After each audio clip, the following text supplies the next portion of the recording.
Hello everyone and welcome back to the channel. My name is Akhil Maheshwari and I am going to clear your BST concepts. Don't worry. ठीक है, तो आज है हमारी video number 14. Video number 14 में अपन पढ़ने वाले हैं FW टेलर के साइंटिफिक प्रिंसिपल्स का last principle, that is development of each and every person to his or her greatest efficiency and prosperity. इस चीज को अगर आपको पूरा समझना है, इस टॉपिक को आपको पूरा समझना है, तो ये वीडियो पूरा देखिए. और जो मेरे चैनल पे फर्स्ट टाइम आए हैं वो बाकी 3 प्रिंसिपल्स भी देखिए, उसके बाद ये प्रिंसिपल पढ़ने आइए. ठीक है, सो फर्स्ट क्या है, development of each and every person to his or her greatest efficiency and prosperity. ये जो FW टेलर का प्रिंसिपल है, इसमें FW टेलर ने क्या कहा है, ये प्रिंसिपल पर्टिकुलरली वर्कर्स ग्रुप को टारगेट करके बनाया गया है. इससे पहले अपन ने 3 प्रिंसिपल्स पढ़ लिए हैं. पहला अपन ने पढ़ा science not rule of thumb, यानी कि वर्कर्स को जो मैनेजर है उसे रूल ऑफ थंब नहीं, यानी कि अपनी इच्छा से नहीं काम करवाना चाहिए, अपने पास्ट एक्सपीरियंसेस से या डिक्टेटरशिप नहीं करनी चाहिए बॉस होने का मतलब उसे, जबकि साइंटिफिक प्रिंसिपल्स को एक्वायर करना चाहिए. राइट. दूसरा हमने पढ़ा हार्मोनी नॉट डिस्कॉर्ड, कि दोनों जो ग्रुप है एक ऑर्गेनाइजेशन में, वर्कर्स ग्रुप और मैनेजमेंट ग्रुप, उन दोनों को एक दूसरे के साथ रहना है, हार्मनी में रहना है, पीस में रहना है, और उन्हें एक दूसरे के प्रति मेंटल रेवोल्यूशन करना पड़ेगा, मतलब एक दूसरे के प्रति जो गलत सोच है उसे बदलना पड़ेगा. देन हमने पढ़ लिया कोऑपरेशन नॉट इंडिविजुअलिज्म, जिसमें FW टेलर ने क्या कहा कि वर्कर्स को भी कोऑपरेट करना चाहिए मैनेजर्स के साथ, और मैनेजर्स को भी कोऑपरेट करना चाहिए वर्कर्स के साथ, पार्टिसिपेशन होना चाहिए दोनों का इक्वल. तो आज हम पढ़ेंगे development of each and every person to his or her greatest efficiency and prosperity. ठीक है, तो ये जो प्रिंसिपल है ये वर्कर्स ग्रुप को टारगेट करता है, जैसा मैंने आपको बताया. तो ये क्या टारगेट करता है वर्कर्स ग्रुप को, ये बताता है कि ना जो भी आप ऑर्गेनाइजेशन में वर्कर को एम्प्लॉय कर रहे हो ना, आप जिसे जॉब दे रहे हो, तो आप उसे साइंटिफिकली सेलेक्ट करो. ठीक है, साइंटिफिकली सेलेक्ट करो और उसकी ट्रेनिंग करो आप उसकी. अगर आप उसकी ट्रेनिंग करोगे तो ये आपकी ऑर्गेनाइजेशन के लिए अच्छा है. जितना ट्रेंड आपका एम्प्लॉय होगा उतने ही अच्छे से आपकी ऑर्गेनाइजेशन में काम हो पाएगा. अब साइंटिफिकली कैसे सेलेक्ट करोगे, इसका एक छोटा सा एग्जाम्पल मैं आपको देता हूं. मान लो कि एक मेरे पास एम्प्लॉय आया, एम्प्लॉय 1, जो IIM से MBA ग्रेजुएट है, मतलब वो IIM से MBA ग्रेजुएट है, मतलब कि देश के सबसे बड़े इंस्टीट्यूशन से है, मतलब उसको मैनेजमेंट के कॉन्सेप्ट्स काफी क्लियर हैं. और दूसरा मेरे पास एम्प्लॉय आया जो मेरी मौसी का बेटा है. ठीक है, वो नॉर्मल किसी भी कॉलेज से MBA किया हुआ है. ठीक है, तो आप समझना, अब मैंने क्या किया, मैंने तो फेवरिज्म कर दिया. फेवरिज्म मैंने ऐसे कर दिया कि मैंने इस एम्प्लॉय को, एम्प्लॉय 2 को, जो मेरे मौसी का बेटा है, उसको मैंने सुपीरियर बना दिया, उसको मैंने बॉस बना दिया इसका. ठीक है, यानी कि ये तो हो गया सबऑर्डिनेट और ये हो गया सुपीरियर. तो मैंने क्या किया, मैंने इसको तो बना दिया बॉस और इसको मैंने बना दिया सबऑर्डिनेट. ठीक है, तो अब आप देखो, ये जो सुपीरियर है ये इससे ऑब्वियसली बेटर नहीं है ना. अब ये जो बंदा है ये क्या कर सकता है, क्या इसका ग्रोथ हो पाएगा ऐसे बॉस के अंडर काम करने में जो जिसके कंसेप्ट उससे कम क्लियर हो? ऑब्वियसली नहीं हो पाएगा, है ना.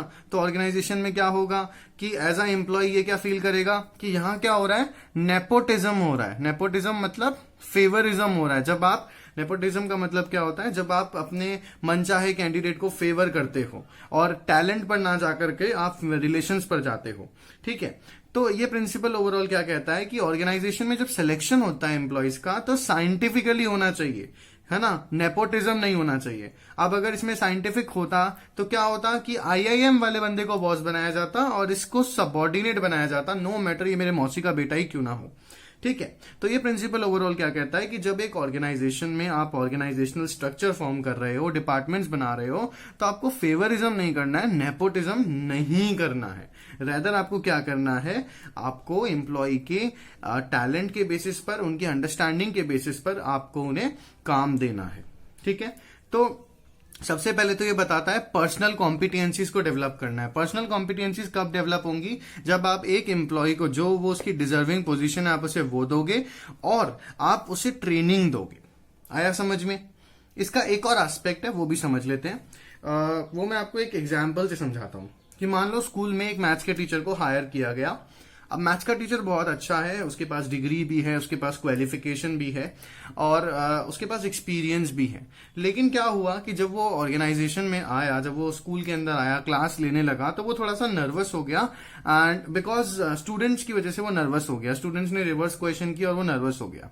तो ऐसे में ये प्रिंसिपल क्या कहता है, पॉइंट पर ध्यान देना, कि आपको क्या करना है, उस जो पर्टिकुलर पर्सन है जिसको आपने हायर किया, आप उसको काम दो।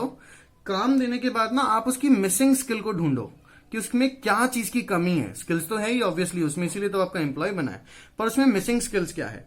जैसे मैथ्स के टीचर में क्या मिसिंग स्किल्स थी कि वो रिवर्स क्वेश्चन जब आते हैं तो वो थोड़ा नर्वस हो जाता है।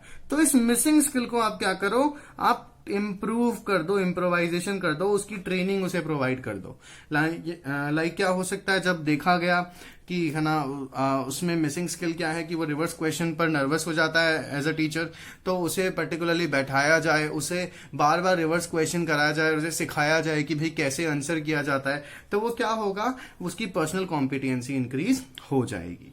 तो ये पर्टिकुलर प्रिंसिपल क्या कहता है कि पर्सनल कॉम्पिटियंसी आपको ऑर्गेनाइजेशन में एक एम्प्लॉय की इंक्रीज करनी है। ये कैसे होगी, वर्क उसको ट्रेनिंग प्रोवाइड करके, उसे एक्चुअली काम दो, देन उसकी मिसिंग स्किल्स को आइडेंटिफाई करो एंड देन उस पर वर्क करो। और फिर ये क्या कहता है कि सिलेक्शन ऑफ एम्प्लॉयज जो है वो साइंटिफिक होना चाहिए, मतलब तरीके से, कायदे से होना चाहिए, उसमें नेपोटिज्म या फेवरिज्म नहीं होना चाहिए।